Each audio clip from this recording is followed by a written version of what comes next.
On the old X.com, the everything app, it all happens on X. I stumbled upon a trivia question today that I got right. Took me a second. It took me a second. The video was only like 60 seconds long. And the lady was like, ask all these different people. And, it's like, then it's like the last person they ask is going to like have the right answer. Yeah. And as I was going through it, I was like, oh man, I got to get this before it gets to that point. So I was going to ask you and see if maybe you've seen it, maybe you haven't, but I thought it'd be a fun one to start off with. So the question is, what is the largest by population city in America? So not North America, but just in the United States that does not have one of the four major sports teams. So NHL, NBA, NFL. That doesn't have a single one of those. MLB doesn't have a single one of those. So what's the city with the most people that doesn't have at least one of the four? 60 seconds on the clock. I'm just kidding. I mean, well, no, that wouldn't count. I mean, my initial guess was Salt Lake City, but they have an NHL team, so and the Jazz, they have two. And the Jazz, duh. So San Jose came into my head really quickly, but then I remember the Sharks. Yeah, right. I mean, it's got to be. Is it Texas or California? Is it one of those? It is one of those two states. Yeah, I mean, I'm gonna go with. You think of a city. It's crazy. You think of a city, and then you like, oh wait, no, there's that team. Like, it pops in your head. Yeah, I mean, you can do it. I believe in you. I mean, I think it's Texas. It is Texas, and my guess would be Austin. Then. It is Austin. Austin does not have. Austin has made it into that. I think it's top 10. It might be like 11, just on the outside of the top 10 population. Yeah, but no, I mean, it's grown massively over the last decade, but it was still always a pretty big city. Yeah, so no NHL, no NBA, no NFL, no MLB, and UT. There's so much talk about expansion right now in all the different leagues. MLB, is like everyone's circling Nashville. MLB has been circling Nashville. The NBA is talking expansion. And Austin, it feels like it's prime, like it's just primed, ready for something like that with the growth and with the fact that you have like a young college town vibe too. I mean, it's SEC football now with the UT. It's such a football town for sure. No, I mean they could definitely make it work. That it would be wild because it's already a jam-packed city, and that would make it even more so. But I'm so and 3 Texas teams wouldn't be the greatest. I'm so pro. I mean, well, like in the NBA, you already have San Antonio, Dallas, and Houston. So if you had an NBA team, you have 4 NBA teams in Texas. Right. If you had an NFL team, you'd get that number 3. In baseball, you have baseball Houston would be the third too. And Rangers, you got the Astros and the Rangers. Yeah, because there's none in San Antonio. It's prime for it. I think we may have had this discussion before about like where you would expand, and I've always said with the NFL, I've always said Salt Lake City, an NFL team there would be cool, but I don't think it would do very well. Out west, you need to kind of fill the gap out west. Yeah. My problem with the NFL expansion is you have to really realistically to make it fair. You'd have to have 8 teams, and that's way too many teams, right? You'd have to have each division would have to add a team. They would probably go away from the division method. And I think that's something that I think NBA can get away with that. NBA can just be 2 conferences, right? Like like who really thinks about, the NBA, what is it? I don't even know what is it the Central now? And it's like the Atlantic. There's like all these, it's like the Metropolitan. Yeah. It's like, who cares about that? Like, I don't need nobody, cares. What I mean? Like the Bucks Bulls rivalry, man. Well, rivalries don't really matter as much anymore in the NBA anyways, because it's all about just like who's at the top and who's at the bottom. Mm-hmm. Like there's no real, I'm not saying that it's devoid of rivalries, but it certainly doesn't. The rivalries don't matter. I'm pretty sure in the NBA, if you win your division, it has no bearing on the ranking. Like you could, I think I don't know if it's mathematically possible, but I think if you because you'd have to now with the playing games of the 10 seed. I was going to say maybe you could actually win your division and not even make the playoffs. Not make the playoffs. That would be wild. But I think Yeah, the NFL is just too tough. Like I would strongly suggest against expansion in all leagues, except for maybe the MLB. I think the MLB is one where you could get away with more teams because I think as far as tanking in the MLB goes, 162, it's still, yeah. well, it's about to me the MLB. It's like it's about the vibes of the city and like the local markets. Now it sucks, like you see what happened with the A's and moving out of Oakland and things like that. But like with the NBA, there's just not enough talent. I mean, the bottom 12, 13 teams are just awful. And in the Mhm. NFL, if you don't have a quarterback, there is one team in every division already that you could argue like that they just don't. I don't know if they have a quarterback and they can't play. Like you're going to add more teams and more bad quarterback play in the NFL. I would have said 30 years ago the NFL, sure, because it was more about your whole roster and your quarterback was still an important piece, but you could win championships without an elite quarterback play. It's just not possible now. You Right. need you Yeah. need you need above And they're average. spread it real thin. I mean, Yeah, the quarterback play would have to get better, or we'd have a watered down product for essentially sure. And speaking out there in the league. speaking of quarterback play, I can't believe my guy Nussie went so late in the 7th round. We got to talk I about know. it. I made a note about that actually Ah, on here too, because we got yeah, that was Nussie. surprising that he fell that far in a weak quarterback class. So It's very crazy. interesting stuff there. But yeah, it's way too early, but at the same time, probably not to start talking about the 2026 NFL power rankings. Free agency's done for the most part, of course. The NFL draft is done. So here we go. We're going to give our preseason, very, very preseason NFL power rankings coming up next.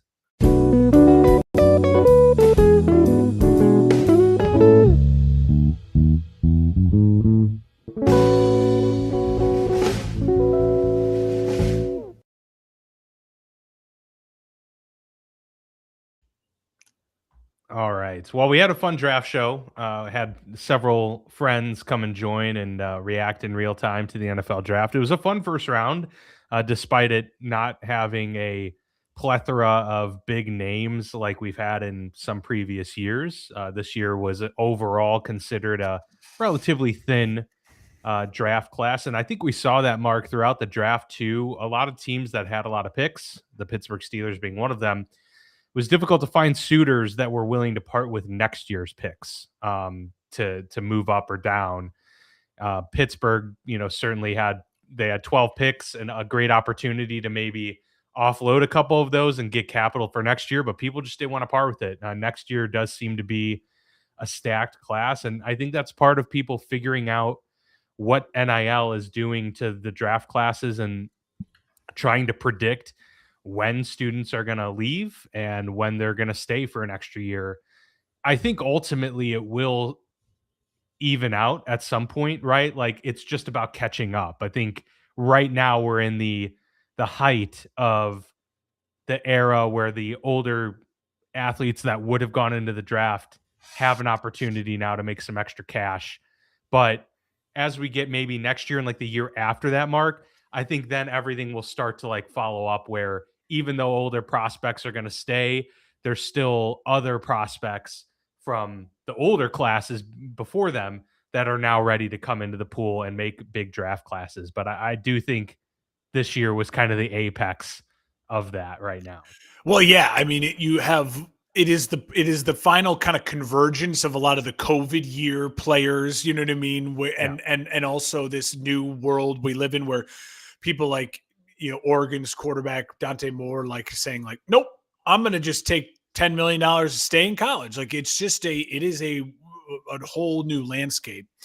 I will say my overall impression of the draft, especially like after round 3, was it felt weird that every single person I trusted, from the McShays to the Kuipers to everyone on TV, Daniel Jeremiah's, all these people comes in like, well, it's just weak. It's just weak from here on out. Like I'd be so offended if I was that guy in the 4th round. I'm like, okay, fuck you. Like, Yeah, right. it's just it's a weak draft, weak draft. But overall, what I There's do gonna be 4th through 7th round picks that Yeah. make rosters and end up being really, really good Really players. good players. Like, it Absolutely. happens My every my year. my Yeah. my biggest thing, I think this was the first year in a long time that I felt very convinced that maybe I've looked at the draft wrong for a long time. And I think it's just like that Bears fan, um, the woe is me, like, and you have to always win the off season. It feels like that's like for so much of my career, it's like you're not going to win during the season, so you got to like win the off season to try to like hope to win during the season. I've always been a proponent of like just take the best available, take the best available, take the best available. But I also think, a lot of this stems from so much of the Bears talk being like, your need is the edge, and you didn't come away with an edge in the first 3 rounds. Like, what is your problem? Like, that is a huge need. And so I've had so much discourse and debate with people online, and then like watching people I trust talk about it back and forth, back and forth. And I think my big takeaway is at some point in time, you have to look at the draft as the draft can't solve all your needs. The draft is your foundation. It's constantly saying, when you look at your house, like we both, live in homes, own homes. It's like you have to say to yourself, okay, now is the time we talk to our banker and we talk to like the roofer and like the foundation guy, and you say, what are the core like things we need to constantly be building for? And I think maybe it's just because for the first time in forever, the Bears have an offensive coach with Ben Johnson. I was Yeah, well, I there's was stability, I was in terms of so the approach. yeah, I was so like, they're gonna draft an edge. They're gonna draft. It's such a need. They didn't address it in free agency. They didn't trade for an edge. Like, they're gonna take an edge, take the best available edge, like just fill that need and like best of it, But when you look at it, you say, okay, well, if the foundation of my team, a lot of people are hating on the Roush, like the third round tight end from Stanford for the Bears. Like, well, if the foundation of your team is now an offensive team with a head coach who's only in his second year, still trying to build his foundation, right? You look at your roof, you look at your foundation, like those two things you need to make sure are stable on your house. If he's saying to the GM, you're like, I want to run 13 personnel. I want to have depth at the tight end. I want to have another weapon this guy, he's a blocker who's way different from our first round tight end last year, who's more like a big body wide receiver. Then I would rather at that point in time say, okay, I'm going to trust that, as opposed to just like, well, your need is this. You have to take need. Well, Yeah. maybe the need is constantly looking at what is the foundation of our football team.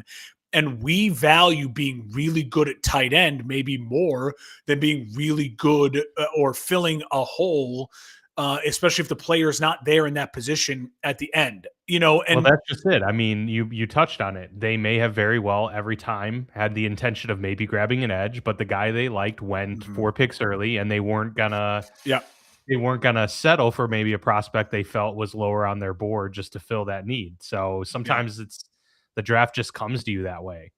because it's funny, because like you said, for the Steelers, it's interesting. It's like, okay, you have all these picks. You'd like to turn some of those picks into picks next year, drafting 12 players, especially on a team that made a playoff run. It's like, it's not a Jets roster, right? It's not a Titans You roster. don't have the roster spots to fill 12. Yeah. Like, there's not gonna be room for 12 guys. Like, Yeah. You say to yourself, okay, so, maybe we need to be more aggressive, right? Like, maybe that's the game plan, to just trade up and go use as many picks you can to just turn those 12 into 4 picks or whatever it might be. I think for different teams, like, you start looking around what some teams did later in the draft. Like, I think like a team like Dallas, the more I sit on their draft, that edge rusher they took in the first round from Central Florida, UCF, it's like, wait a minute, maybe that actually is a really solid pick. Your biggest need, you got a star player in Caleb Downs. And then if you look at Dallas's D-line, if you're not paying attention offhand, you think right away like, oh, well, yeah, you got rid of Micah Parsons, so I guess it's a need of the D-line. They have a great D-line. Remember, they got Kenny Clark. They got Quentin Williams. Like, they have a real, like, this kid you can look at that pick and say, we don't need him to come in and be like a star right away. We can say, hey, this is a guy with total development, and we're not going to get him the next time we pick, so let's just pick him now.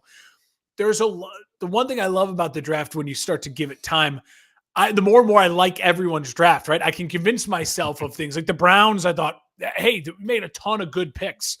And now in 3 years from now, we'll have the real answers to this draft. This show should really be analyzing the 2023 NFL draft.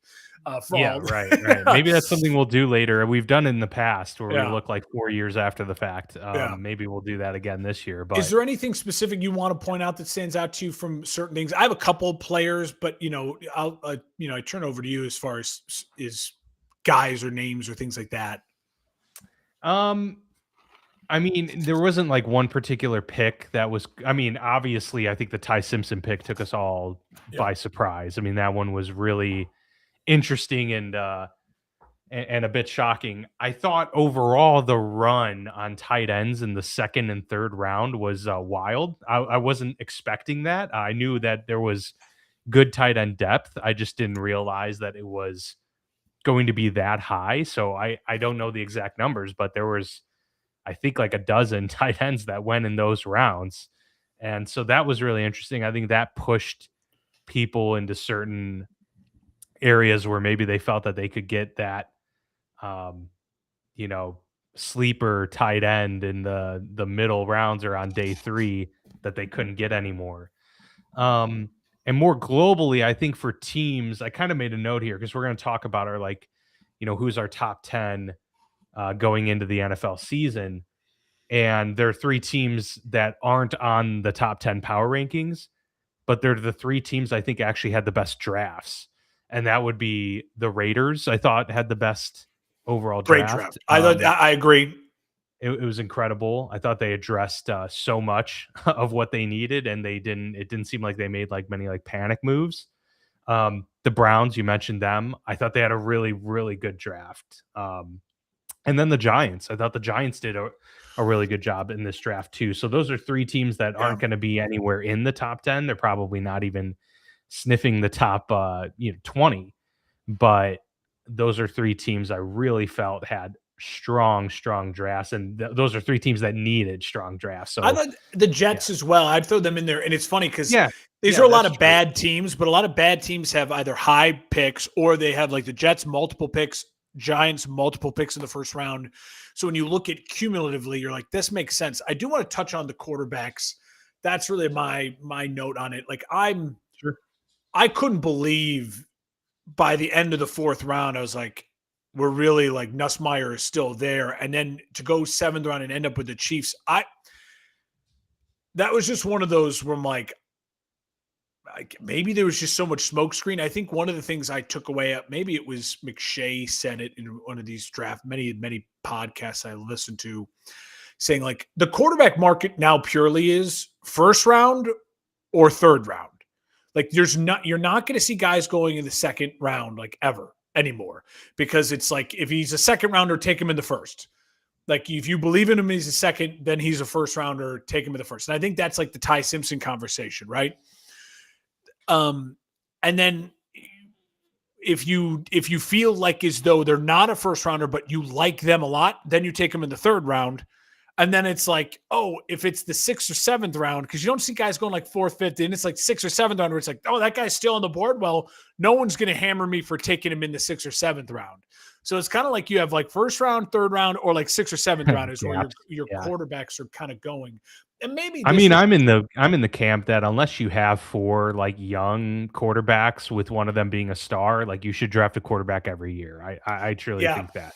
I agree. I think like the Bears shouldn't, like, you maybe pick somebody like a guy up, like, and I'm with you. If you have I think like a 7th round pick or a UDFA, yes, one of those guys for sure. I think you gotta keep trying, because bring someone into camp. Caleb Williams' career could be over. Yes. Like, you just never know. And bring someone into camp, right? Like, I mean, I guess it's because I would think that what you want to talk when you find your career backup. Yes, because I was going to bring up Drew Aller to you. I didn't hate the pick, but I also would say I was a little surprised. But it's kind of fun because he's a Penn State guy, he's a Pennsylvania guy, Pittsburgh. He's big, strong, big arm. He's very Will Howard. They're very, very similar type quarterbacks. And I do think this at least gives McCarthy and that offense. Okay, it's a little pressure on Howard, right? Yeah, that's It's good. it's a flyer. You're taking a flyer on Drew Aller where there's no expectations, and then you can say, listen, if Aaron Rodgers truly never shows up, you at least have multiple young guys where you feel like, all right, this season we can throw two different guys out there at Yeah. some point in time, and may the best man win, or we'll maybe watch them both play at some point in time. I listen, if the Jets went with Klubnik, so they must had a high grade on him. So like, okay, good for Cade Klubnik. He'll probably, I guarantee we'll see Cade Klubnik play a game this year. I guarantee we'll see Carson Beck start a game this year with Arizona. They were taken in rounds where I'm like, okay. And I would argue that depending on Patrick Mahomes' availability, who do you think is going to win the second job, Nussmeier or Justin Fields? I have a feeling, you know what I mean? Like, I think it'll be Justin. It'll be Justin. Okay, but yeah, like, I mean, I'm upset that the league let Nussmeier go to the Chiefs, because at the very least, he can work with it. Oh yeah, and so it gives him time to heal up. I mean, clearly people were worried about the medicals on him, which is why he fell. But yeah, I was surprised that Drew Aller was the pick in the third round. I'm not there. There's definitely like mixed opinions out there of, like Alex Kozoro. We've had him on the show. He does great work. He's of the mindset that you either take a quarterback in the first round or you don't take a quarterback at all. Okay. And I don't agree with that. Like then, it's his point. Like you only stick a quarterback if you believe in him that much. You either get your guy or you don't. And the fact that not many quarterbacks beyond round 2 pan out. And that's true. I mean, it's true. But situation matters. With the Steelers where they're at, I mean, if they have Aaron Rodgers, they have him for another year. They're going to have to find a solution quick. And now next year's not a guarantee. They're probably not going to be picking in the top 10. And so, what are you going to do?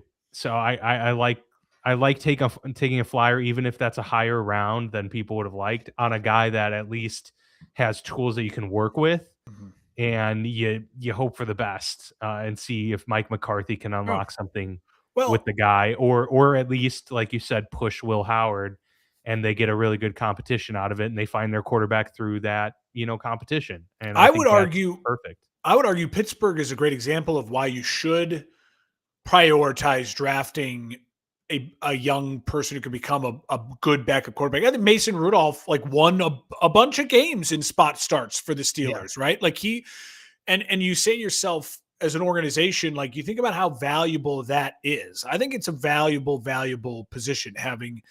I would disagree with Alex. I get his principle, but I also think to myself, the backup quarterback is still a valuable position that's worth a third or fourth round pick if it's the right team in the right setting. And I think Pittsburgh's the perfect example of the right team in the right setting, because it's like, we don't have a guarantee. And the one person we feel like is going to be our starting quarterback is going to be the oldest starting quarterback in the league. So we have to protect ourselves in case an injury does come up. That's interesting. Listen, draft's always fun. It's always fun to look back. I do think we will see Klubnik, Carson Beck, obviously Fernando. I think Fernando will play at some point in time this year. Yeah, I feel pretty confident those three we will see as rookies play football. We're real quick. Yeah. Well, not to divert away from the quarterback talk too much, but what did you make of the Steelers embarrassing,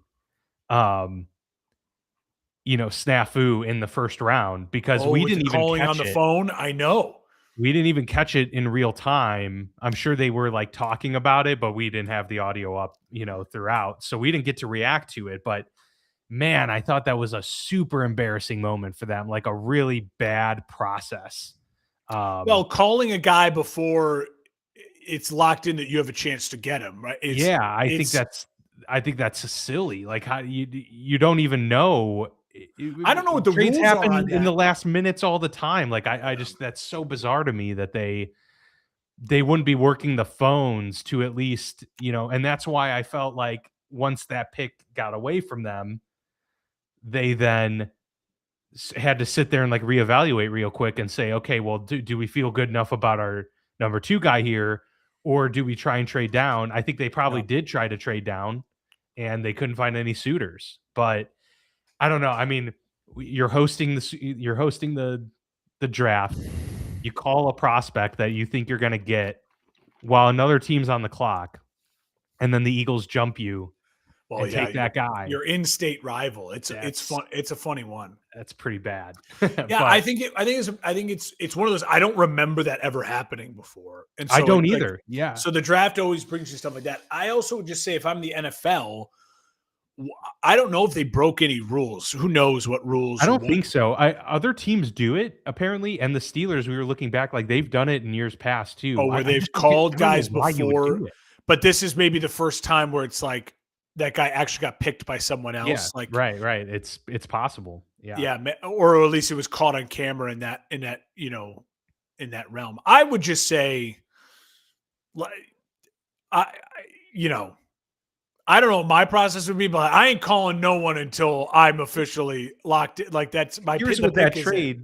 I totally agree, and here's what that trade says to me too: is that Pittsburgh didn't do their due diligence to call Dallas and say, "Hey, if somebody's trying to move up here, Let us know. let us know, and we'll try and match," because Dallas certainly would have let them know because it was the Philadelphia Eagles. Yep. They would have much rather traded with Pittsburgh Yep. than the Philadelphia Eagles for that That's a draft good pick. analysis, Dan. I didn't think about that, but you're right. So- It probably calls out all of the different scenarios. It looks like maybe the Steelers got caught sleeping there. Yeah. I just think that they didn't do their due diligence. All right, let's talk about like who we think, from a standpoint of free agency, the draft, and just the Coaching team as a changes. whole. Coaching changes. Yeah. Who we think the top 10 teams are. You just want to go back and forth and say like Yeah. 10 and 10, and we'll Mhm. won't spend like a crazy amount of time because we'll have No. obviously a lot more time to talk about these, but I will say, good exercise. in my thinking on this, the majority of the offseason is done. I mean, the things that will change this power ranking, I can't think of much except for like a dramatic injury. And there is still time for like a couple big trades. That always seems to happen where there's a big trade, kind of in the weeks prior to the season. I think the AJ Brown trade will still happen. But even then, I would say for the most part, the bulk of the offseason is done. Obviously, we'll do more power rankings as we get closer, but I'll be interested. I'm making a note to say to myself, what is going to make me change these rankings? So I'll get a start at number 10. I have the Chargers at number 10. Oh, me too. Nice. Look at it. You and I always, this will be funny because we do think alike in a lot of ways. It's bad for our show, but it's good for our friendship in the sense that I think for me, it's all about Mike McDaniel. I also think it's about getting healthy. I can't imagine they suffer the same dramatic injuries they did last year. You just have to imagine they'll have better injury luck. I also like what they did in free agency in the draft, and I think Mike McDaniel's the biggest improvement. I think that the fact that Harbaugh is willing to bring someone like him in shows you that Harbaugh is willing to hear a new and different ideas. And it's a different type of offense, right? Like Harbaugh likes to run smash mouth football. Mike McDaniel loves to run the football. He comes from that Kyle Shanahan tree. So maybe Harbaugh's going to open up his run scheme a little bit. And I'll be very interested to see what that's like. And so I'm going to go with Chargers at 10. They also drafted 4 offensive linemen. And I was like, okay, they're that's done. it right there. Like they're like, we are creating, and probably all 4 of these guys are going to make the roster. Like, who knows? But yeah, I agree. I don't think it's going to be hard to envision them suffering the same setbacks from an injury standpoint that they did a year ago. But if they do, they at least have more reinforcements here. And I really liked their first round pick in Mesidor. That pass rush did need some help. And I think he's a really good prospect. And then they take Slaughter in the second round, who's a really good guard. I think he'll probably start for them this year. And then you've got your tackles that hopefully will stay healthy and be good. But yeah, lots of drafts there for the offensive line, and I loved that. 9, I have the Chiefs. Mainly because I just can't envision not putting the Chiefs in a top 10 despite their finish last year. But I really did like their draft. I mean, they hammered defense in this one, and they really needed to in those early rounds. That is a unit on this team that did struggle as compared to years past. And then they took a lot of flyers late on offense. So I liked that. But Mansour Delane and Peter Woods, the first 2 picks, those are going to be starters right out of the gate. And so if we think that they're decent prospects, which all consensus points to that currently, we obviously don't know how they're going to pan out. But if they do work as serviceable starters at their positions, that's a huge 2 big gaps in that defense that they've addressed. And then they go and get Nussmeier in the 7th round. The only big thing I would say is they didn't draft a single offensive lineman, which was in a draft where there was opportunity, even though there were runs there early. That was the only thing where I was like, wow, they're going to be real thin. They're going to have to do some work here in the trades or get some undrafted guys in there that can do it. But all in all, this is like a Mahomes, power ranking, so to speak. But I did like their defensive approach early. I'm staying in the AFC, and I'm going to Jacksonville, to the Jaguars at number 9. I think they'll take a small step back, but I think that's mainly not because I think the Jags are going to be worse. I think the Jags were a team that the second half of the year last year, they became a really, really solid football team, and they started to hit their stride. And I think a lot of this for me is projecting that Trevor Lawrence and Liam Cohen year 2 are going to continue to grow that relationship. I like the weapons they have for Trevor. I like the game plan they have for Travis Hunter. It's like, dude, you're going to be a corner. We're gonna solidify our defense, and I would imagine there'll still be a package for him, and you will see him at times with the ball in his hand. But they need to solidify that, and I think he'll, at his core, he can be an elite level corner if he really commits to that versus a really good wide receiver. And they, with the trades they made at the end of the year last year, midway through the year, like it really solidified their wide receiver core. And listen, I think there's some interesting things. The Jags, I don't know if they got 100% better. They lost Travis Etienne, who was a huge part of that offense. He's been with Trevor Lawrence for a decade now, you know what I mean? All the way back to Clemson. Yeah. But I think this is me projecting. I still think they are the right now would be my pick to win the AFC South. But I think the AFC South is improved. It's a really good division. I think the Texans are very good, best defense in football. I think the Colts with a healthy quarterback, they showed they were a really good team until the injuries fell off. And then I do think Titans are going to be better. Like they're going to have a better coach, better offensive coordinator. No longer a rookie quarterback, and they improve their weapons. So I think that's 9, but I think they're a really good 9. I just don't know if they're going to be a 13-win team. You know what I mean? Gotcha. Yeah. All right, give me number 8 for you. I'm going to go to the NFC Norris division, and I'm going to Detroit. I'm going to have Detroit at number 8. I wanted to put Detroit higher, but I think 8, it feels right for where I project them to be the end of the year. I think Detroit's going to be a very good football team next year. I think Drew Petzing getting an outside voice from the offensive coordinator and not hiring one within, this is what they should have done last year. I think they wasted a year last year. I think if they would have made a move like this, where you get an offensive guy who's not from your system, but who has very successful offensive resume. Look what Drew Petzing did the second half of the year with Jacoby Brissett. That offense put up points in Arizona. That's true. With a good tight end, good stable of running backs, solid wide receiver core. The weapons, do you forget Detroit is loaded? Williams, St. Brown, Sam Laporta, obviously Tesla, Gibbs, Tesla. And they got what's his name at the running back as well. They got Pacheco to replace Montgomery. Yes, so. Like this is a team. I know. Listen, the offensive line, they drafted a kid in the first round. You still have Penei Sewell. It's still a really above average offensive line because any offensive line with Penei Sewell is above average offensive line. In my opinion, probably. I really liked the Blake Miller pick. Yeah, so I think it filled in. One of the top 2. And they got the guard no, that was Jacksonville. Never mind. Yeah, I'm getting ahead of myself. Listen, I could talk myself into Detroit being higher, but I think again, I'm trying to project out. I think the NFC North is another one of those divisions where 11 wins is going to win this division because you're going to have an 11-win team, a 10-win team, a 9-win team, and an 8-win team, Yeah, and it's just they're going to gonna be be pretty battered. it's going to be a bloodbath. So I like Detroit a lot. I think defensively, still a couple issues I'm concerned about. The division I'm concerned about, but I like Detroit a lot. It's maybe a low end 8. They're an 8 that I could see playing in the NFC title game.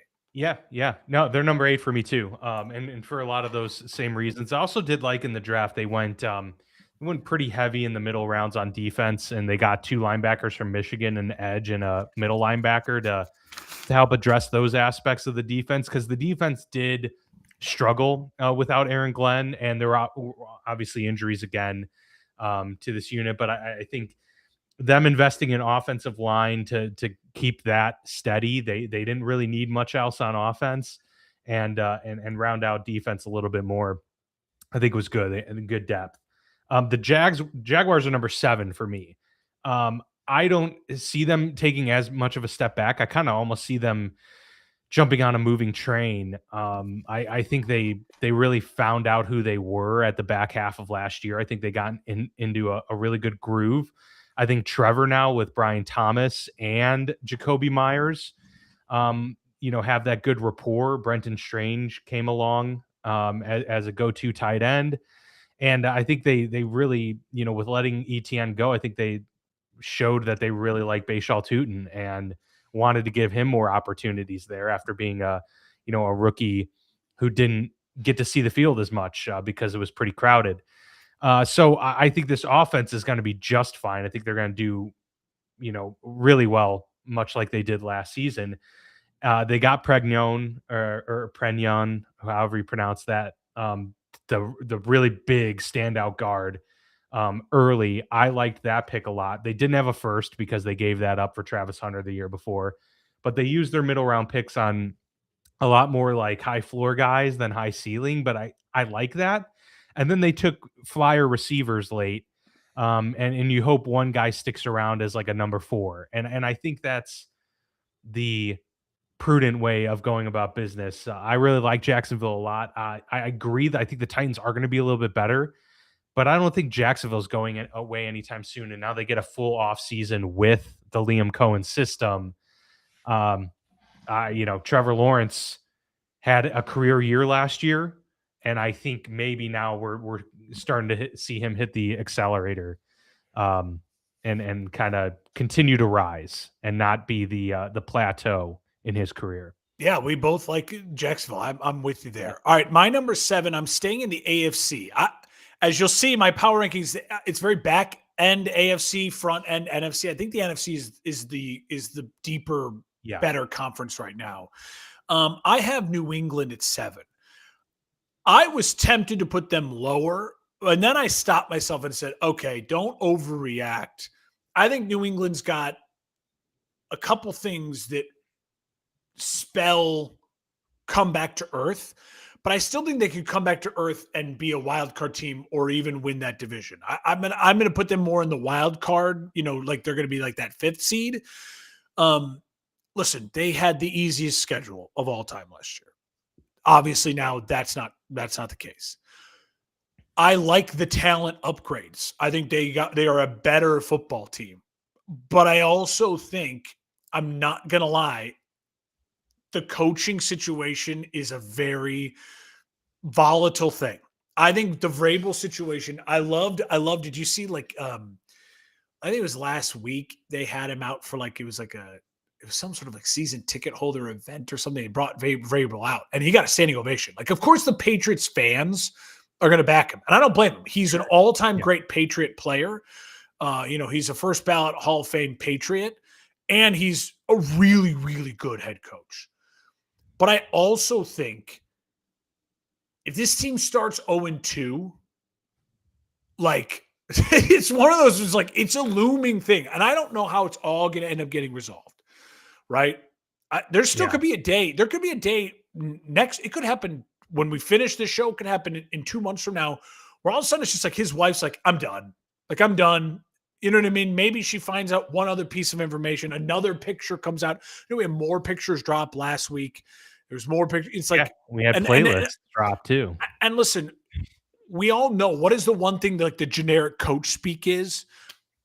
Well, I'm the head coach of the football team, but my wife's the head coach of the household, right? Like, I just do what she Yeah. says, right? They always love to say that. They always give the wife credit for keeping the household, keeping the kids. I know he's got grown kids, and it's different, but it's like if your home life is that stressful, and if the players, you know what I mean, all it takes is one mouthy wide receiver who's not happy saying one thing in AJ Brown about Vrabel, talking to a sideline reporter. I just think it's volatile. It's volatile enough for me to It's a say, distraction. It's a big yes, distraction. it's volatile enough for me to say a team that probably should be closer to like 5, I'm going to put at 7. But I wouldn't hate on you if you put them at like 11 or just off the list either. I think there's a lot of factors in it. They're not going to have the schedule luck they had, and it's a situation. Yeah. No, it is. Number 6 for me, I have the Bills, and I just still have so many questions about Buffalo. I love the Bradley Chubb and DJ Moore signings. I think that addressed some big needs, and I think the DJ Moore signing made it a little bit more palatable that they didn't take a wide receiver early in this draft. Although I thought, man, this team kept trading back. They made 4 trade downs in this draft, and I think maybe ultimately that will come back to help. I think they were one of the few that did get some next year draft capital out of the deal, and they got value. They had good picks. It was not flashy, but it was picks. Yes, the 4th round receiver Skyler Bell. Yeah. It was a guy that's like, oh yeah, I could see that guy actually, being a 4th round guy that pops, especially for a team like this. And now you have DJ Moore. Like it's a lot easier to kind of work with some lesser known prospects and names. And then they got that edge from Illinois, Jacobs. That was like their biggest need outside of wide receiver was to get an edge. So I thought them going and securing him early was pretty important. So I like that. Or no, I'm sorry, that was the Patriots that got Jacobs. My bad. But I ultimately think that much like the Chiefs, this was a Josh Allen power ranking, but now they've kind of stabilized some of those huge concerns that have been for a few years. They know they have a really talented wide receiver in DJ Moore. Now maybe he's on the back 9 of his career, yes, but still you would argue, I mean, he's the best receiver they've had since Stephon Diggs, right? I would say that's probably fair to say. Yeah, and he had the relationship with Joe Brady. His great season in Carolina, right. Yes. It was Joe Brady. So it's a guy who, when you have a new head coach, and a head coach, and I look back at when we said during that, it's like, oh, it's not the best. You just hire your offensive coordinator, but to me, it helps. It really helps me feel more confident that whatever Joe Brady is going to want to do this first year is going to fit, because he gets a guy that is going to help him make it work, and a guy he knows really well, and a guy who's motivated to just still prove that he's a top 10 wide receiver in the league. Totally agreed. So is it me? Am I at 6 now? Yeah, you're at 6. 6. Okay. I have Denver at 6. I wanted to go Denver lower. I don't love everything they did this offseason. I do think what they have done really well, I'm going to give them credit, is that if you have a quarterback like Bo Nix, who I don't love, you've gone and said, we are all in on this year. The Waddle move is an all in on this year move. I think Denver lowers in my power rankings because I think that division is now tougher. I think the Chargers are very, very real. Kansas City is going to be very back, and I think the Raiders are going to be better. And so I don't think Denver is again going to be a 1 seed type of team. And I don't believe in Bo Nix. I just don't. I think Bo Nix is gonna win regular season games, him and Sean Payton, but I just don't think there's another layer. I don't see him making the jump that I see Caleb and Drake May making continued jumps. I think. But having said all that, they're the number 6 They're number 6 because they're Best really team. talented. Yeah. Yeah, they're really They talented. are. Yeah, Really that talented defense is roster. ridiculous. Really talented roster. I listen. They were the 1 seed in the AFC, Yeah, and I and they have them got at Jalen 6. Waddle. And I have them at 6. So I feel like that's me Yeah. me saying I'm believing less in them.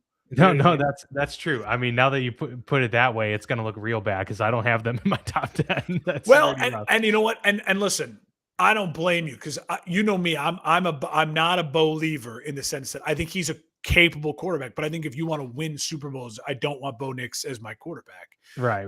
But Yeah. I just again, Sean Payton is a SOB. He's a frustrating guy, but he just. I mean, he wins games, and this is a team that I don't see them all of a sudden missing the playoffs, right? Like I don't see Denver all of a sudden being an 8-win team unless there's catastrophic injuries. They're too deep, they're too talented, and they have Sean Payton. But I don't see Denver as like a true Super Bowl threat. I have no interest in picking Denver to be one of the 5 or 6 teams I would say can win the Super Bowl. Yeah. All right, so you can start with 5. Yeah. All right, so this is now here's where I think it's going to get fun. I have Kansas City at 5. Okay. I love Kansas City. So I have 3 AFC West teams in the top 10. Yeah. I think they're all really good teams. I think that sucks for the Raiders.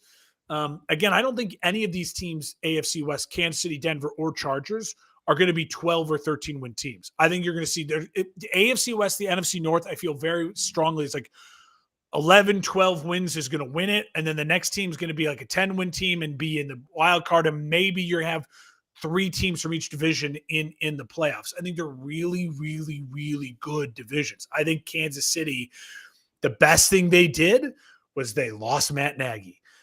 I'm telling you, ever since Matt Nagy's taken over from Eric Bieniemy and they brought Bieniemy back, yes, they won Super Bowls, but the offense has never looked the same. It never felt explosive. It never had the Tyreek Hill factor. Now, I get it. You bring Matt Nagy in and lose Tyreek Hill at the same time. But it never felt right. They went and they drafted guys, Xavier Worthy. They did all these things to try, like, let's be explosive again. Where's Patrick Mahomes? 50 touchdowns. All of that died when Matt Nagy came in. And it became way more bubble screen, way more, we're going to get 4 yards of play, and we're going to try to win games like that. I think this Chiefs defense is going to feel young and fast again. I like the additions they've made on defense. I think this offense is going to feel explosive again. And I think you're going to see for the first time since that Super Bowl blowout loss against Tampa at Tampa, a really motivated Patrick Mahomes to be like, I'm still the guy. And when listen, it's a big year. I said it when he got injured. Maybe the best thing for him in the sense of like, dude, you're at the middle of your career. You're year 10 right now, right? You got 3 Super Bowls. Your body's not in great shape. We kind of make fun of him that he's kind of a dad bod. All this dude has been doing is rehabbing now for 8 straight months. It's way easier to come back from an ACL as a quarterback than Micah Parsons. All the great quarterbacks need that year off. You know, Tom had it. You know, the full season. Peyton's injury, neck injury, and then he goes to Denver and it's 50 touchdowns, right? I think you're going to see an elite quarterback being an elite quarterback. I'm very high on Kansas City. I don't think Kansas City's a 13-win team, but I think they're an 11-win team, 12-win team that wins their division, or maybe barely. Maybe the Chargers or Broncos win the division.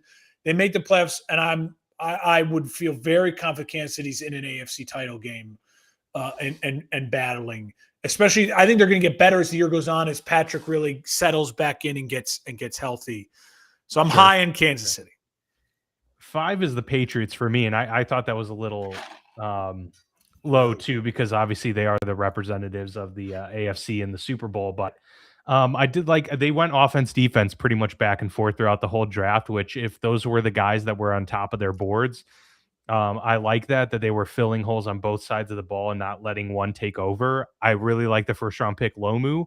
That is insurance for if Will Campbell doesn't work out. And if Will Campbell does have this great comeback year and live up to his draft stock, now you have your bookends for years. And that's a great problem to have. I baked in that they're getting AJ Brown. If they don't, maybe this does change things a little bit, but I'm going to assume that they're getting AJ I Brown. baked that in at 7 too. AJ Brown Yeah. is probably the number one wide receiver who's currently on a roster that's a little bit of a head case. I think you could say George Pickens probably gives him the run for that, right? Yeah. Well, CD's the number one though there. So I mean, but George Pickens is number one talent. He's number one talent for sure. Well, I would just say and it causes problems. Like, it's a little bit of a head case. Yeah. So yeah, and then they got Jacobs from Illinois, which I really liked that pick for them because they didn't have any pass rush last year, and that's what really, that's where they really struggled. Okay, so you're at number 4 now. So at number 4 for me is the Chicago Bears. Ooh, okay, the Bears come in at number 4. Dude, I know that the Dahlman thing was a real stunner, and they've taken some hits. But I thought their draft was really solid. I like Thieneman a lot. I think he's going to be a great, better version of Brisker. They were able to address the Dahlman gap. Like, luckily that news came out and he made that decision. Jones, I think, is really, really good. They addressed a variety of needs. Like, they got a lot of different position groups filled there. And it's time to let the young wide receiver shine. They're going to let this loose now. They're not, Erden and Adunze.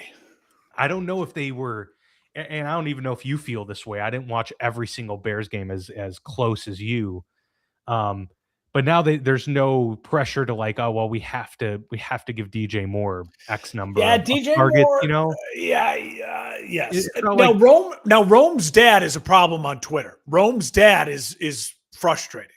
Rome is not frustrating. Rome's dad is frustrating. But DJ Moore does it has felt a little bit like, oh, you got to get DJ his touches. And in Ben Johnson's offense, it feels like the ball is going where the ball is going. Like, it's just. Yeah. So now they can let it loose. Rome and Luther can do their thing, and they took a wide receiver late, I believe. In this the fourth round kid from LSU who ran the fastest 40 or the second fastest 40 in the draft. Yeah. But what I like about him a lot is again, it's the first time that I'm getting a guy like that with an offensive coach, because the Bears have had guys like that. Not that elite speed. Yeah, probably Devin Hester. Yeah, but it's kind of like, oh yeah, just go deep. It's like, I have a feeling, and this kid can really catch. Kevin White. Yeah, I have a feeling this will be he'll be one of those guys who are just like, oh, he's gonna make a play every other game where you're just like, holy crap. Yeah. I kind of hope the Steelers use their last pick from Navy, Eli Heidenreich. I like that kid. I hope he makes the roster, and I hope they're able to like find a way that they can use him kind of like a Tariq Cohen, Oh, wow. Like, I could see him, fulfilling that role. So I think that'd be really cool. But, all right, so it's Bears number 4. Are they in your top 4? We'll see. I'm at number 4. So I'm going 4 and 3. 4 is the Bills. I love me the Bills right now. They're my highest AFC team. At number 4 is the Bills. And I will say this, I kind of defended him earlier. I think the DJ Moore move for them makes so much sense. I also think the Chubb move makes so much sense. This team, I don't know what the Bills are going to look like 3 years from now. I don't know if Joe Brady, I don't know what his but I think 1 year, like if I'm looking in a tunnel, the continuity of having now your offensive coordinator who Josh Allen won an MVP with is now the head coach, and their relationship can just completely be like there's no other worries about decision makers. And let's be honest, I think the Bills, it just was a time for some sort of little bit of shakeup, and I think it's going to be one of those teams, one of those where they absolutely should be in the running for an AFC title game. I like Buffalo a lot. I'm at number 3.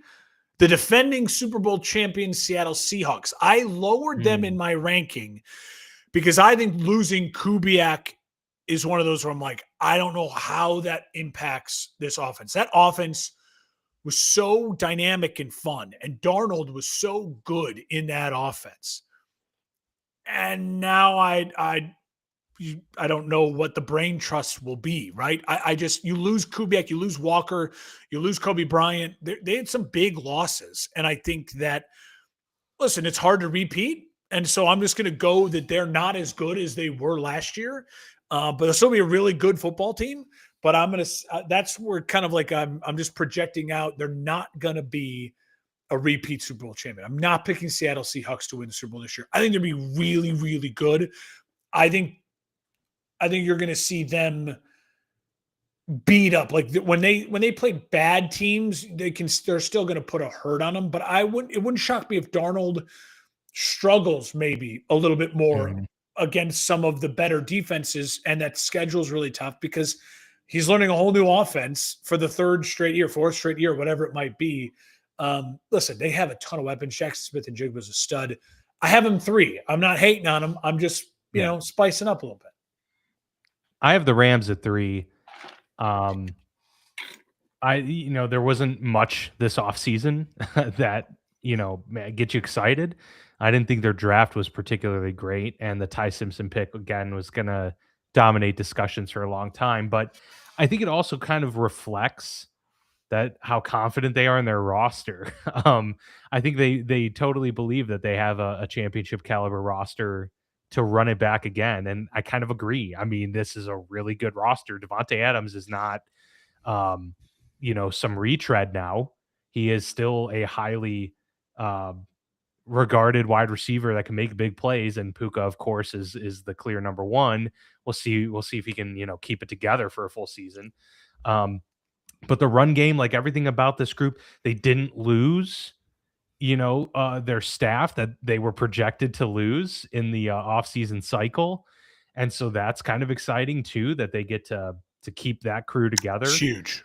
And, overall, I just think that it was a really young, vibrant offense to begin with. And, they added some more tight end help to that room and kind of just did a little bit of patchwork in the draft. McDuffie, dude, you get him. Yeah.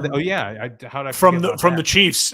I'm with you. And I think you underselling the continuity thing is huge. I mean, the Rams have had a purge of brain trust every year for the past 10 years. It feels like since Sean McVay's been there, and this year they don't have to do that. I think that's huge.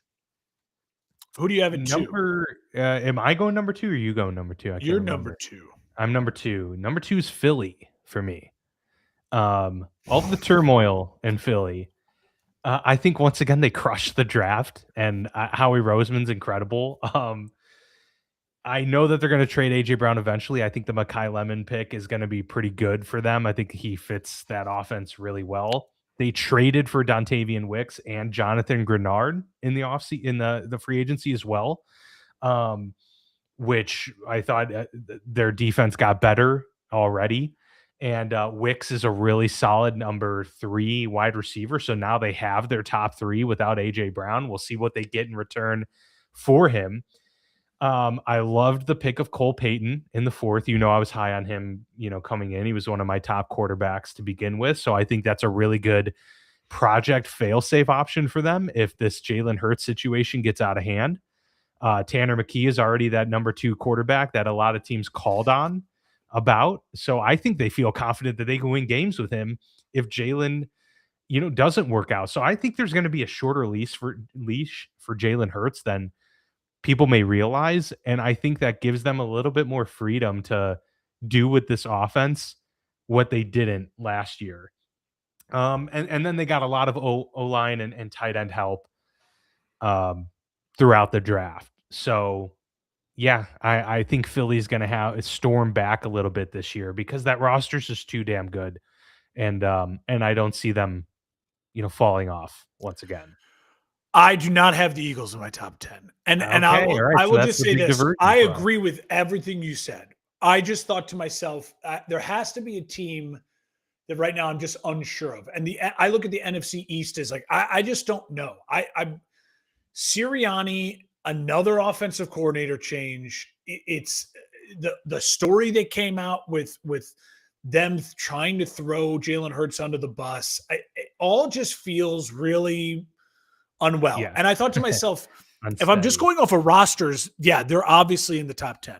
But I was trying to think of like, okay, if I'm projecting this out, I don't have any NFC East team in the top 10. I just don't know yet. I was like, I'm just going to put it on pause. I'm like, I don't know. And that's where I went with like including a team like, you know, Kansas City higher, I have New England there. You don't like it's, I just, They're the one team in agreement with you that I think has the largest variance of outcome this the year. ceiling, yeah. If you told me they win 13 games, I'm like, yeah, their talent is insane, Yeah. and they, you know what And I if mean. they But if you, won 7, I wouldn't be shocked either no, I'd if be like, completely they fell absolutely apart. could implode. Yeah, so I Yeah. don't have, I'm I just gonna don't have, bank on the latter or, the former, but yeah, it's yeah, fun. I No, see what you're saying. I that's see what you're fun. saying. So I have the Bears number 2. And listen, Okay. you're going to say this is Homer. You had him at 4. I listen. I don't think there's any reason for me not to feel strongly that my team can compete for a championship this year. I understand right now that I don't have an elite pass rushing unit, but I probably have the best back end when you consider safeties and corners, all healthy, all playing to the potential. One or two best back ends in the NFL. I also have a linebacker core that I think is better than last year's when you include Devin Bush. Sam Warren's back healthy. TJ Edwards. It's a really, really, really dynamic, good unit. And then defensively on the defensive line, yes, Montez Sweat is overpaid, but he's a quality player. Dexter's a really quality player. You still have Grady Jarrett. You have guys, there's bodies there. It's not like it's not like it's a barren unit. We're not talking about a unit that is absolutely void of it. Yeah, there's no elite, there's no Myles Garrett, but there's only 5 or 6 of those guys in the league, anyways, and everyone else has to find and generate a pass rush in other ways. And Dennis Allen's really good at generating a pass rush in other ways. And I think if this back end holds up and is healthy, which again, they were so unhealthy last year, I'm banking on like, okay, you're going to get health up there, especially with new pieces. Kobe Bryant, Thieneman, your 2 new safeties, absolute studs, it looks like. Jalen Johnson being back now 100%, as an elite corner, hopefully coming back for a really bounce back big year. Kyler Gordon there at the nickel spot. Like, this is a really good, solid defense. And then you look offensively. The only concern is left tackle. And it's not like the left tackle is you have no one. You have guys, right? There's people who can play that position. And Sure. then you hope that the kid who's the rookie last year who got injured at some point in time can return. And then when you need your left tackle the most, when the weather's bad and it's getting to the later in part of the year, he's back, he's healthy, and he's entering in the rotation, and you've sufficed at that point in time. I also wouldn't be shocked if the Bears, what's his name from the Lions, is still out there as a left tackle option, who they cut. Like, it wouldn't shock me if they Was that Decker?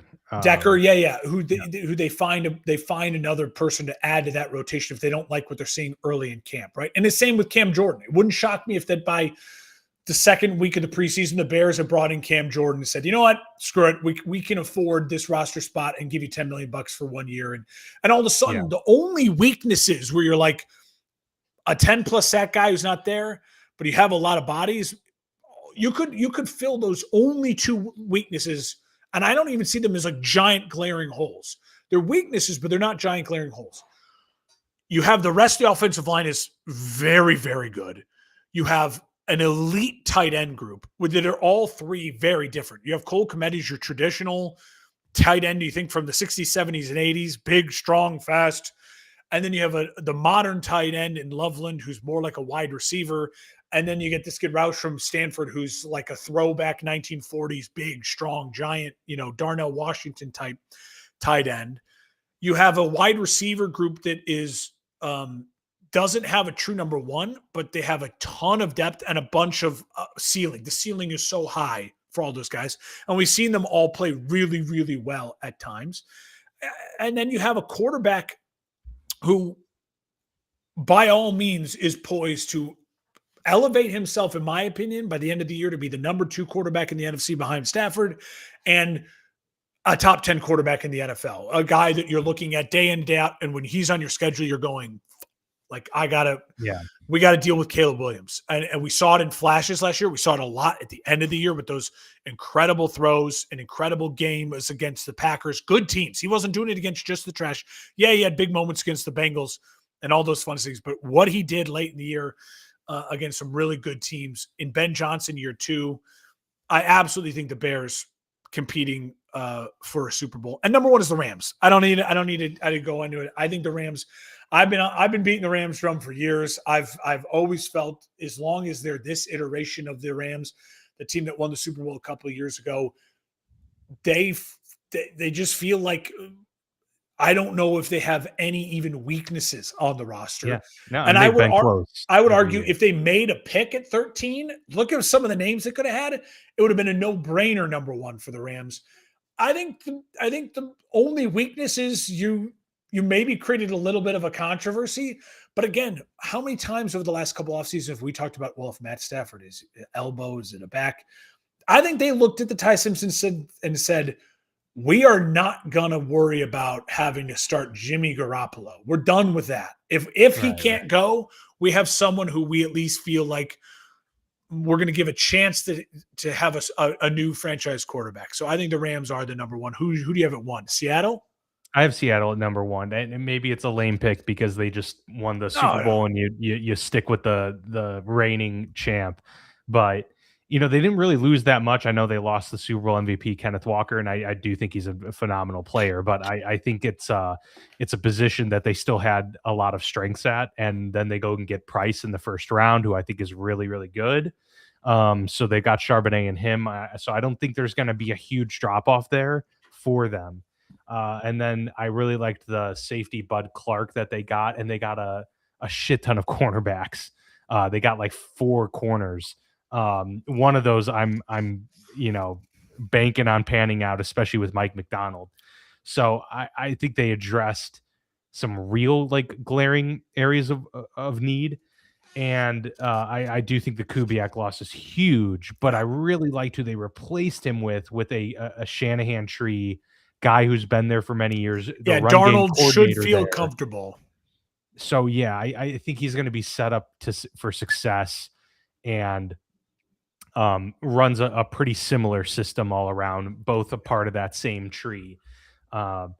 So yeah, that's the reasoning there for Seattle. You're probably right. They probably deserve to be number 1 to start the season. I think for me, it's so hard to go back to back, and it just feels like the NFL right now there's a lot of movement, right? It's hard to stay at the top unless you're a team like it feels like Kansas City or maybe even the Eagles. Eagles, credit to them, have been very, very good and won a Super Bowl and been to a Super Bowl.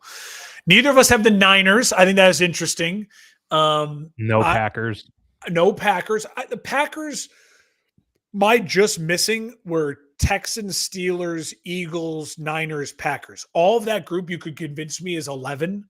Right? Or you could convince me that's my like the next group for me. Houston.